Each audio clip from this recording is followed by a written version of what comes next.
বিধানসভায় দাঁড়িয়ে হুমায়ুন কবিরকে হুঁশিয়ারি দিয়েছেন মুখ্যমন্ত্রী শুভেন্দু অধিকারী। মুখ্যমন্ত্রী সেই হুঁশিয়ারির পরে আবার পুলিশ তরফ থেকে অ্যাকশন শুরু করা হয়েছে।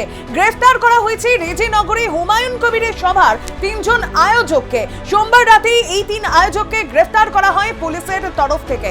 হুমায়ুন কবিরকে পুলিশের জোড়া নোটিশ পর্যন্ত দেওয়া হয়েছে। আর এই নিয়ে সাংসদ রাহুল সিনহা তিনি ঠিক কি বলছেন শুনুন। গণতন্ত্র বজায় থাকবে, শিক্ষাতন্ত্র, সন্ত্রাসবাদ এসবের কোনো স্থান নেই। গুন্ডামির রাজনীতির অবসান ঘটাবে বিজেপি। এই প্রতিশ্রুতি দিয়ে বিজেপি ক্ষমতায় এসেছিল।